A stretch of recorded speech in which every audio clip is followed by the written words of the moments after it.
Hello friends and welcome back to the Ratio Analysis lecture series part 2. Friends, in this second lecture we shall learn about quick ratio formula, its objective, application, interpretation and at the end examples with few caselets. In our current ratio lecture we have seen that current assets may consist of doubtful debts, slow paying debts and slow moving and obsolete or unsellable stock of goods. We have seen that though current ratio is considered as a quick measurement tool of firm's liquidity, it only measures the quantity of the assets and not their quality, or we can say it fails to convey quality information of the composition of the current assets. Therefore, to overcome this defect of current ratio, quick ratio is designed. Now, it is referred as quick ratio because it helps in determining the firm's ability to convert its current assets quickly into cash in order to meet its current liabilities. And being true measure of liquidity, it is also known as liquid ratio. As we know that purity test of gold is taken by applying acid on it, in quick ratio we take liquidity test of current assets by applying quick ratio formula on it. Therefore, this ratio is also known as acid test ratio. Now you must have understood that this ratio establishes relationship between quick current assets and quick current liabilities, and it is calculated by dividing quick current assets by current liabilities or quick current liabilities. Quick current assets exclude stock and prepaid expenses. Now stock is excluded for two reasons. First, because we know it may consist of slow moving or unsellable items, and second, it is not easily and readily convertible into cash. And prepaid expenses are excluded as they are already paid and therefore they are not available with the firm to pay off its liabilities. Now talking about denominator of the quick ratio, quick current liability excludes cash credit and bank overdraft. Cash credit is excluded as it is secured against stock. But there are different opinions on whether to exclude bank overdraft from current liabilities or not. Although in theory bank overdraft is payable on demand by the bank, in reality it never happens. It gets revised for additional period. So in case of insufficient information about its renewal terms, it may be prudent to exclude it from current liabilities for the calculation of quick current liabilities. Ratio indicates the rupees of quick assets available for each rupee of quick liability, and it is usually expressed in proportion. Let us now see application of this formula with the help of one example. So we have data of company Y available with us. Total current liabilities are rupees 2,50,000 comprising of cash credit and creditors for raw materials, whereas total current assets are rupees 4 lakh including cash, bank, inventory and debtors. Therefore, quick ratio is equal to total current assets minus stock divided by total current liabilities minus cash credit, that is rupees 4 lakh minus rupees 1,90,000 divided by rupees 2,50,000 minus rupees 1 lakh. So, ratio is 2,10,000 divided by 1,50,000, this comes to 1.4:1. That means for every rupee 1 quick current liability, quick current assets of 1.4 rupees are available with the firm. Now objective of this ratio is to measure the safety margin available for short term creditors without relying upon stock realization. That means this ratio helps short term creditors to know to what extent liquid assets are immediately available with the firm to meet its current liabilities. Usually a quick ratio of 1:1 is considered as acceptable ratio. But this thumb rule of 1:1 should not be used blindly. It is always necessary to check quality of debtors carefully, as quick assets may consist of doubtful and slow paying debtors. If firm's ratio is greater than 1:1, it indicates high liquidity which may result into low profitability. And if firm's ratio is less than 1:1, it indicates low liquidity which further indicates firm's inability in meeting its short term debts. Remember, This ratio should not be too high or too low. In our current ratio lecture already we have discussed about how to decide whether it is too high or too low, right? So if it is too high, it indicates unproductive use of available liquid assets leading to low profitability or even loss. And if it is too low, it indicates high risk for short term creditors, as such firms may become insolvent in near future. Therefore, ratio is considered as healthy or superb if it is exactly as per norms or nearby with good quality of debtors. Let us now solve one question and try to interpret the results.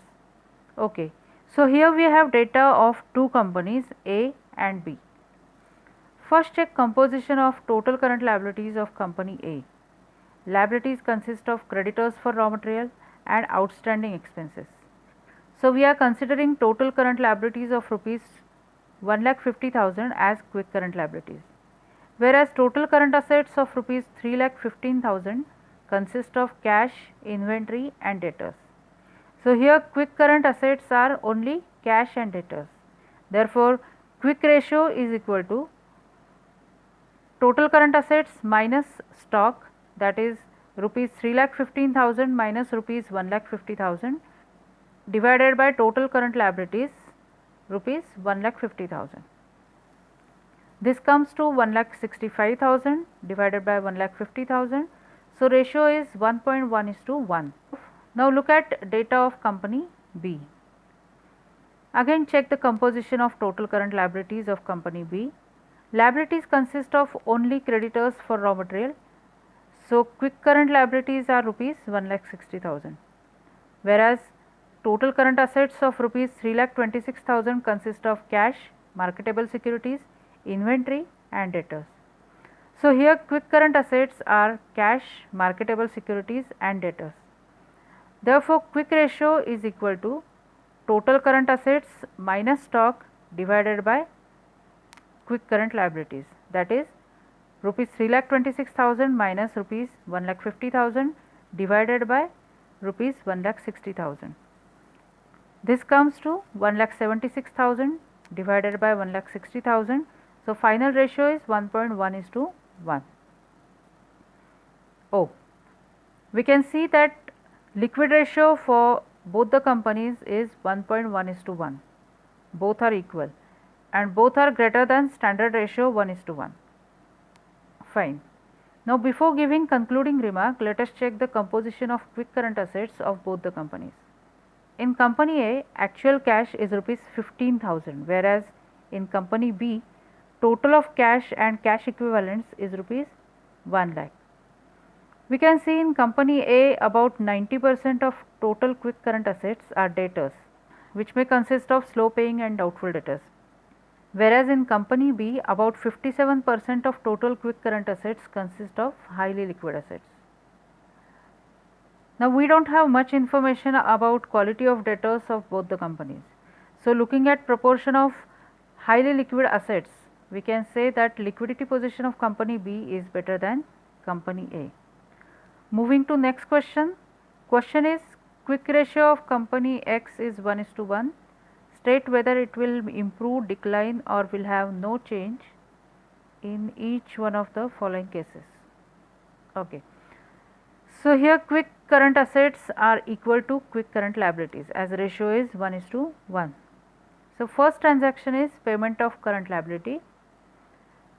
Payment of current liability means cash paid to liabilities. Therefore, both total quick current assets and total quick current liabilities are decreased by same amount. So there won't be any change in our existing ratio.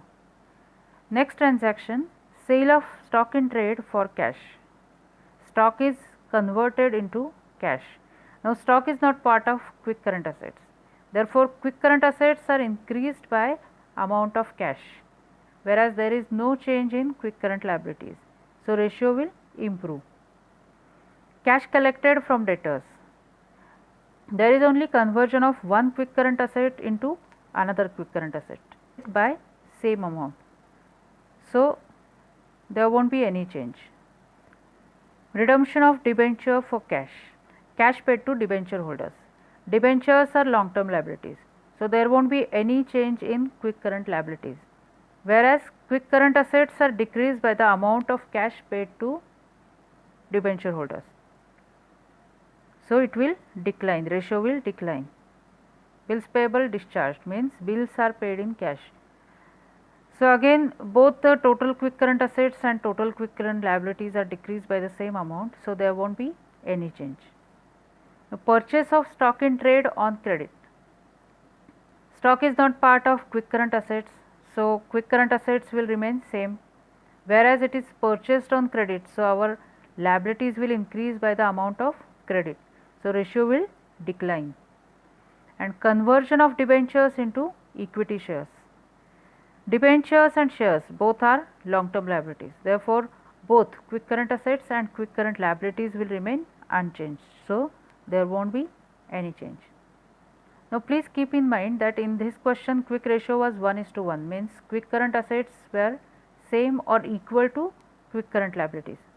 Now effects of all these above transactions may change if quick ratio is greater than 1:1 or less than 1:1. Okay friends, quick ratio is done. In our next lecture we shall start discussing everything about solvency ratios. Till then, take care, study well and keep smiling. Thank you.